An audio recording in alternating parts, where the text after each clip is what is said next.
ইয়া আইয়ুহাল্লাযীনা আমানু, হে ঈমানদারগণ। এখন আমরা যারা এখানে উপস্থিত আছি, আমরা সকলেই ঈমানদার নাকি বেঈমান বলেন তো? আমরা সকলেই আমরা নিজেকে ঈমানদার দাবি করি, নামাজ পড়ি আর না পড়ি, ঠিক কিনা? নামাজ পড়ি আর না পড়ি, নিজেকে ঈমানদার আমরা সকলেই দাবি করি।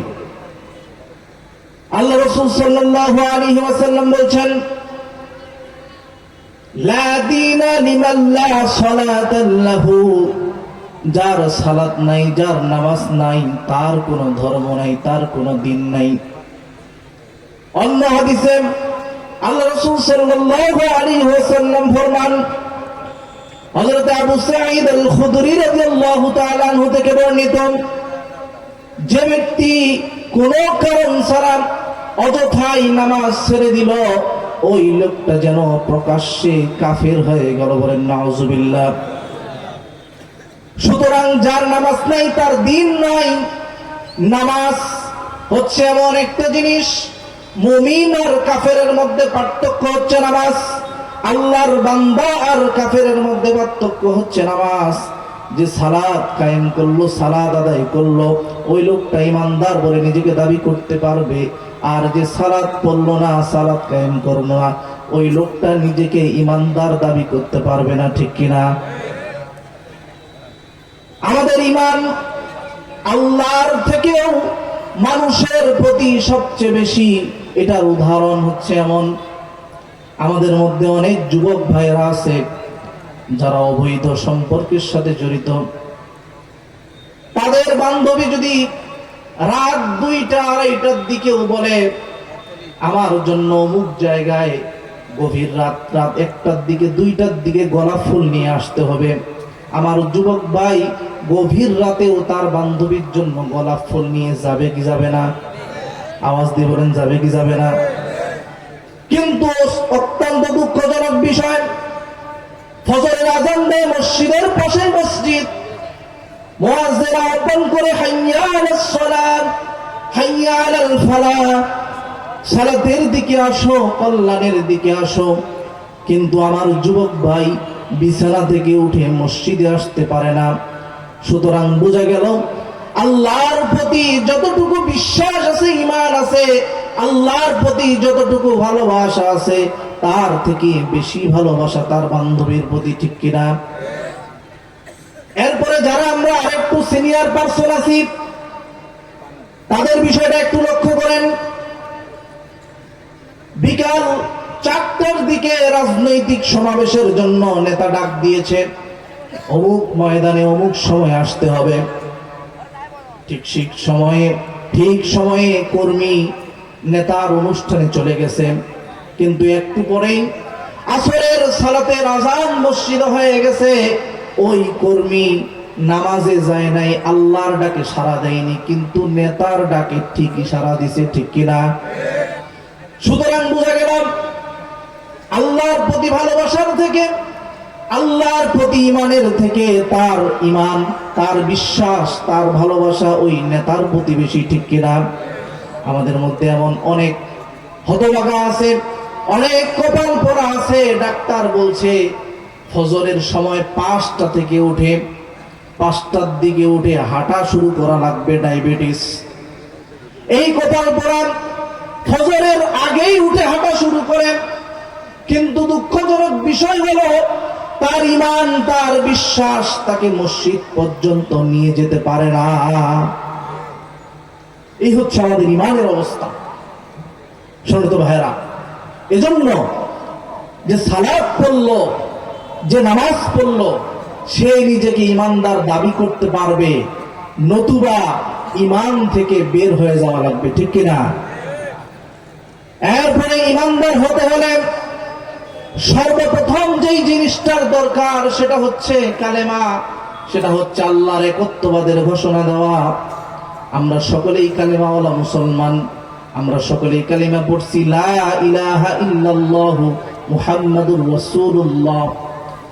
কিন্তু দুঃখজনক বিষয় হলো সত্য, আমাদের এই কালিমা, আমাদের এই একত্ববাদের ঘোষণা আমাদেরকে পাপ কাজ থেকে আমাদেরকে দূরে সরায় রাখতে পারে না। আমাদেরকে সুদ থেকে দূরে সরায় রাখতে পারে না, ঘুষ থেকে দূরে সরায় রাখতে পারে না, জেনা থেকে দূরে সরায় রাখতে পারে না, দুর্নীতি থেকে দূরে সরায় রাখতে পারে না, চুরি থেকে দূরে সরায় রাখতে পারে না, ঠিক কিনা? আমার সম্মানিত ভাইরা,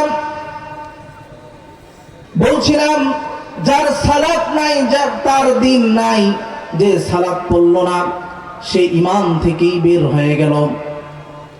আপনি নতুন বিয়ে করার পরে বউকে ঘরে নিয়ে আসছেন, আসার পরে বউকে বললেন, পরের দিনে বউকে বললেন, বউ তুমি তো আমার স্ত্রী, সুতরাং এই সংসারের যত কাজ আছে, কাপড় ধোয়া, রান্না বান্না করা, আমার খাবার তৈরি করা, আমার বাবা মাকে দেখাশোনা করা, সব কিছুর দায়িত্ব তোমার। কিন্তু বউ যদি তখন বলে, স্বামী আমি যে তোমাকে বিয়ে করছি, বিয়ে করার সময় একটা বাক্য পড়ছি, শুধু কবুল, এই বাক্যটা পড়ে তোমাকে বিয়ে করছি, বিয়ে করার সময় এমন তো কোনো শর্ত ছিল না তোমার কাপড় আমি ধুয়ে দিব, শর্ত ছিল নাকি? এমন কোনো শর্ত বিয়ের সময় থাকে? কিন্তু কোনো স্ত্রী যদি বলে যে আমি বিয়ের সময় এমন কোনো কথা ছিল না তোমার কাপড় ধুয়ে দিব, তোমার বাড়ির রান্না বান্না করব, এরপরে তোমার বাবা মাকে দেখাশোনা করব, ইত্যাদি ইত্যাদি, এই কথা কি ওই বউয়ের গ্রহণযোগ্য হবে? আওয়াজ দিয়ে বলেন, গ্রহণযোগ্য হবে? এর কারণ হচ্ছে যখনই ওই স্ত্রী, যখনই ওই মেয়ে আলহামদুলিল্লাহ বলে কবুল করেছে, ওই ছেলের, ওই স্বামীর সংসারের সমস্ত দায়ভার তার উপরে পড়েছে। ঠিক তেমন যখনই আমরা কালিমা পড়ে মুসলমান হয়েছি, আল্লাহর একত্ববাদের সাক্ষী দিয়েছি, তখনই আমাদের জন্য ইসলামের সমস্ত হুকুম আহকাম গুলো মানা আমাদের জন্য ফরজ হয়ে গেছে, ঠিক কিনা? এজন্য ইমাম শাফিঈ, ইমাম আহমদ বিন হাম্বল ইমানের সংজ্ঞা দিতে বলেছেন। ইমানের সংজ্ঞা দিতে গিয়ে বলেছেন, ইমান হচ্ছে 3 জিনিসের সমন্বয়। কয় জিনিসের? জোরে বলেন, কয় জিনিসের? 3 জিনিসের। নাম্বার 1 হচ্ছে মুখে স্বীকার করা, ইকরার বিল লিসান। 2 নাম্বার হচ্ছে তাসদীক বিল জিনান। 3 নাম্বার হচ্ছে আমল বিল আরকান। প্রথমত আপনাকে মুখে স্বীকারোক্তি দিতে হবে আমি আল্লাহর প্রতি ঈমান আনলাম। দ্বিতীয়ত আপনাকে মনে প্রাণে বিশ্বাস করতে হবে যে একমাত্র ক্ষমতার মালিক আল্লাহ, আইনদাতা আল্লাহ, বিধানদাতা আল্লাহ। আল্লাহর বিধান ছাড়া অন্য কারো বিধান দুনিয়াতে চলতে পারে না। মুমিন মুসলমান আল্লাহর বিধান ছাড়া অন্য কারো বিধানের নিচে মাথা নত করতে পারে না, ঠিক কিনা? এরপরে সমস্ত কাজগুলি, রান্নাঘর থেকে নিয়ে সংসদ ভবন পর্যন্ত সমস্ত কাজগুলি যেন আল্লাহ তাআলার হুকুম এবং রাসূল সাল্লাল্লাহু আলাইহি ওয়াসাল্লামের দেখানো পথ এবং মত অনুসারে হয়, সেই চেষ্টা চালাইতে হবে, ঠিক কিনা? কিন্তু দেখা যায় আমাদের মধ্যে নামাজি, শুধু শুক্রবারের নামাজ, এরপরে 5 ওয়াক্ত নামাজ পড়লেও শুধু নামাজের মধ্যেই সীমাবদ্ধ। আল্লাহর হুকুম আহকাম গুলো অন্য কোন জায়গায় আমরা মানতে সেভাবে চাই না। কিন্তু আল্লাহ পাক রব্বুল আলামিন বললেন, উদখুলু ফিস সিলমি কাফা, তোমরা ইসলামের মধ্যে ঢুকো, পরিপূর্ণভাবে ঢুকো। অর্ধেক ঢুকলেও চলবে না। এই যে শীতের দিনে আমরা, শীতের দিনে কনকনা শীতের দিনে আমরা লেপের নিচে ঘুমাই। আচ্ছা, লেপের নিচে আমরা কি অর্ধেক লেপের নিচে থাকি, অর্ধেক বাইরে থাকি, না পুরাটাই থাকি? এরপরে এই যে এখন প্রচুর মশা বাড়ি ঘরে, মশারির মধ্যে আমরা যখন ঢুকি, আমরা মশারির মধ্যে অর্ধেক না পুরাটা? একটা হাত মনে বাইরের দিকে রাখি নাকি? যদি একটা হাত বাইরের দিকে রাখি, মশা বলবে যাক ভালোই হয়েছে, পুরা শরীরের দরকার নেই, একটা হাত হইলেই যথেষ্ট। ওই হাতের মধ্যে মশা কামড় দিবে আর আপনার পুরা শরীরের মধ্যে ম্যালেরিয়া, এরপরে ডেঙ্গু জ্বর আপনার শরীরের মধ্যে ছড়িয়ে পড়বে।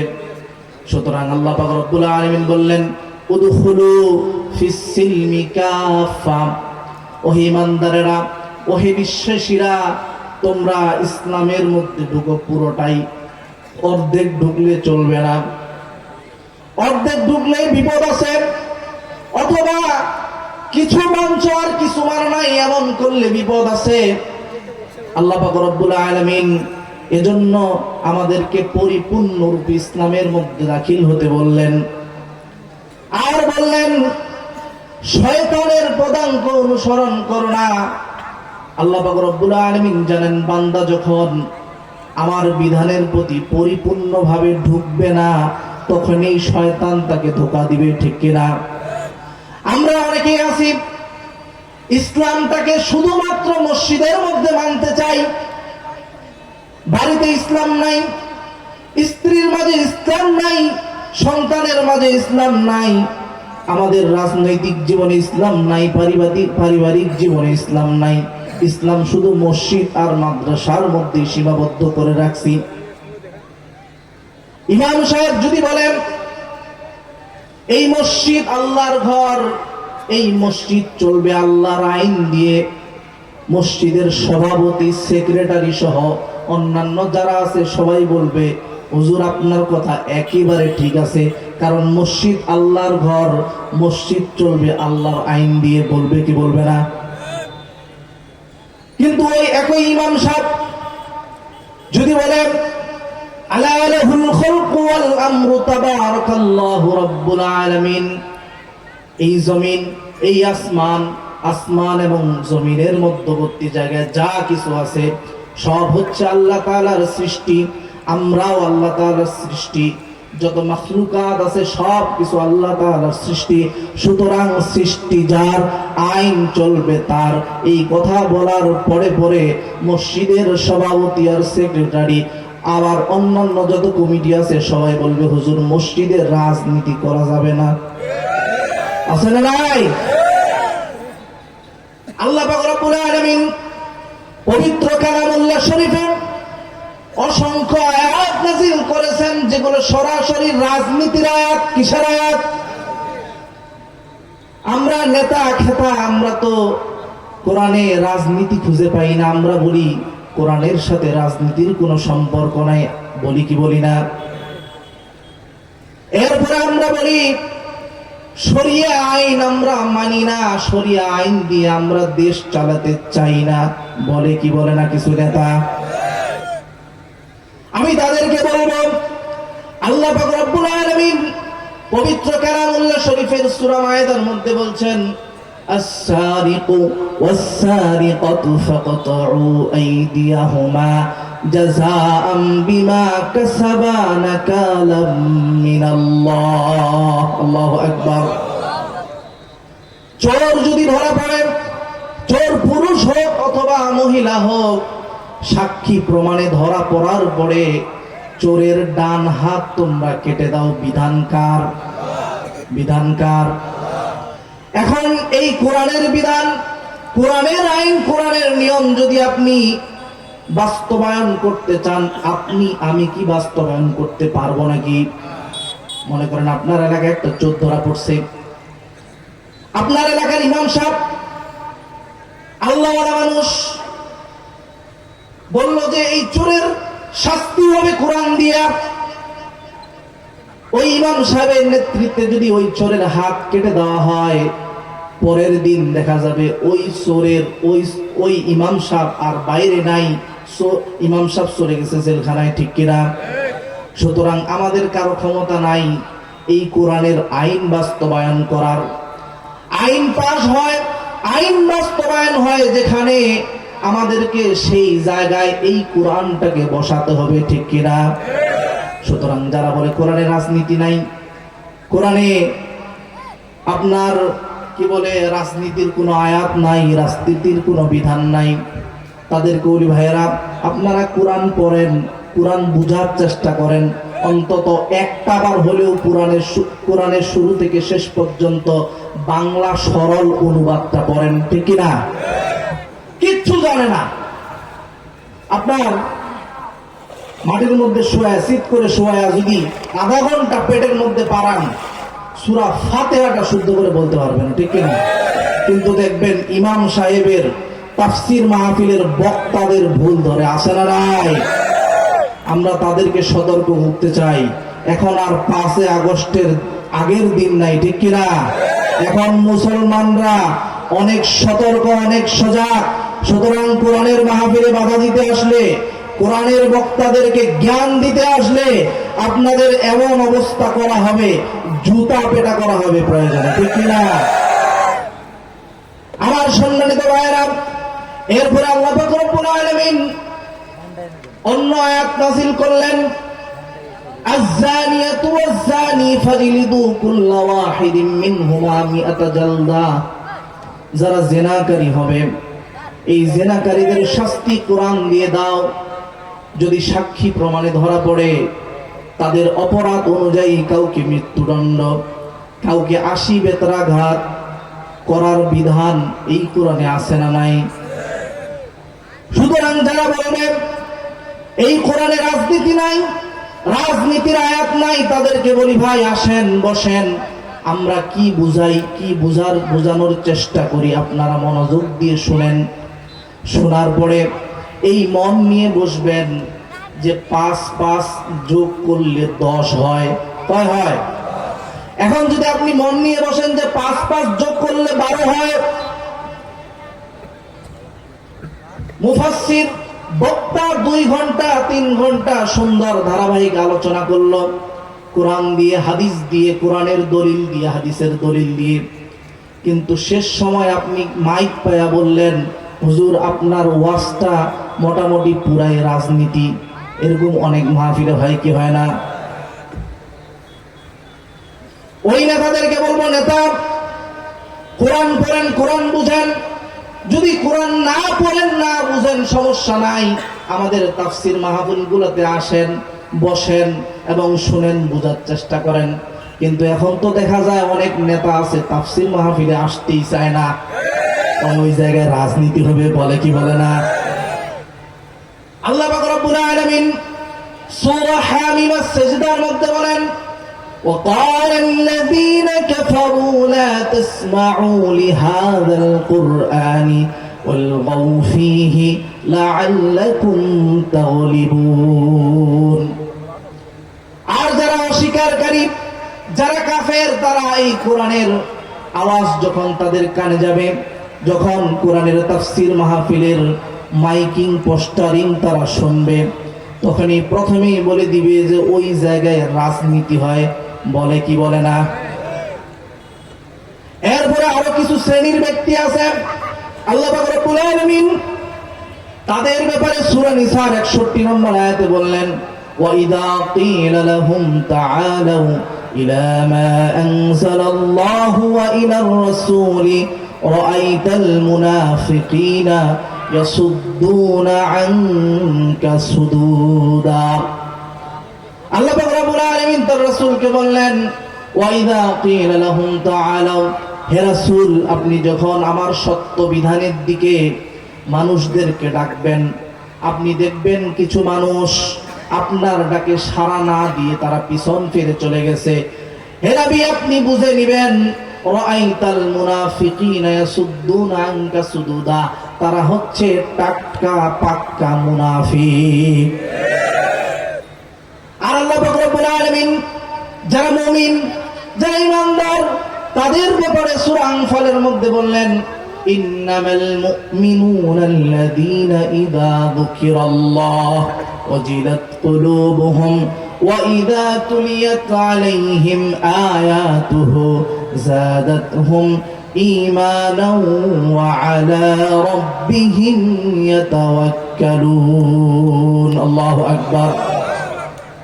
রব্বুল আলামিন বলছেন, ইন্নামাল মুমিনুনা আল্লাযীনা ইযা যুকিরাল্লাহ, যখন মুমিনদের সামনে কোরআনের আলোচনা করা হবে, কোরআনের আয়াতগুলো যখন উপস্থাপন করা হবে, ইযা যুকিরাল্লাহু ওয়াজিলাত কুলুবুহুম, তাদের অন্তর, তাদের কলব কেঁপে উঠবে। ওয়া ইযা তুলিয়াত আলাইহিম আয়াতুহু, কোরআনের আয়াত যখন তাদের সামনে তেলাওয়াত করা হবে, আল্লাহ পাক রব্বুল আলামিন তাদের ঈমানকে আরো বাড়িয়ে দিবেন। সুবহানাল্লাহ।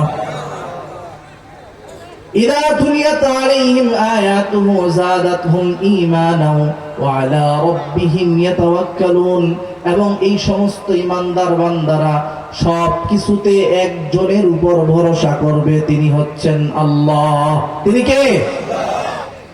সুতরাং আমরা যদি ঈমানদার হয়ে থাকি, আমরা যদি নিজেদেরকে মুসলমান মুসলিম দাবি করে থাকি, তাহলে এই কোরআন যখন আমাদের সামনে তেলাওয়াত করা হবে, বক্তারা মুফাসসিরিন কিরামরা যখন এই কোরআন আমাদের সামনে তাফসীর করবে, ব্যাখ্যা করবে, বিশ্লেষণ করবে, তখন যদি কারো মন খারাপ হয়, কারো যদি মনে হয় এটা রাজনীতি চলতেছে, তাহলে আপনি মনে করবেন আপনি প্রথম অথবা দ্বিতীয় শ্রেণীর লোকদের মধ্যে পড়ছেন, ঠিক কিনা? হয়তো আপনি কাফের, নয়তো মুনাফিক। সুতরাং খুবই সাবধান। এই কোরআনের মাহফিলে বসতে হবে 5 আর 5 10 হয়, এই মন মানসিকতা নিয়ে। আপনার মন মানসিকতা যদি আপনি ফ্রেশ না করেন, পরিষ্কার না করেন, তাহলে আমি এখানে কেন? আমার এই জায়গায় যদি স্বয়ং বিশ্বনবী মুহাম্মদুর রাসূলুল্লাহ সাল্লাল্লাহু আলাইহি ওয়াসাল্লাম বসেও যদি আলোচনা করে, ওই সমস্ত লোকদের মনে হবে যে রাসূল সাল্লাল্লাহু আলাইহি ওয়াসাল্লাম মনে হয় ওই দলের, ঠিক কিনা? এজন্য নিজের মনকে ফ্রেশ করেন, পরিষ্কার করেন। আল্লাহ পাক রব্বুল আলামিন বললেন, পরিপূর্ণভাবে ইসলামের মধ্যে দাখিল হও, ইসলামের মধ্যে ঢুকে যাও। অর্ধেক মানবা, অর্ধেক মানব না, এমনটা করলে চলবে না।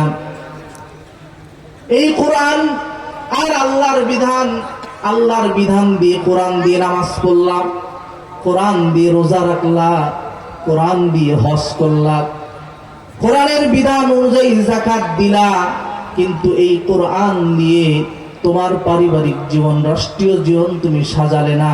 বোঝা গেল তুমি পরিপূর্ণ ইমানদার হতে পারো নাই, পরিপূর্ণভাবে ইসলামের মধ্যে ঢুকতে পারো নাই, ঠিক কিনা?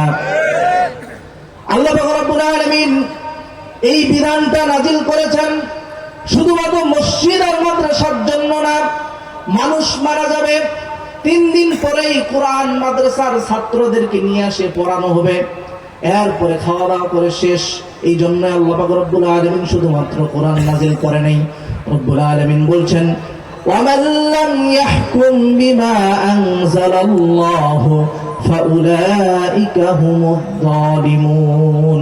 রব্বুল আলামিন বললেন, ওয়ামান লাম ইয়াহকুম বিমা আনজালাল্লাহু ফাউলাইকা হুমুল ফাসিকুন।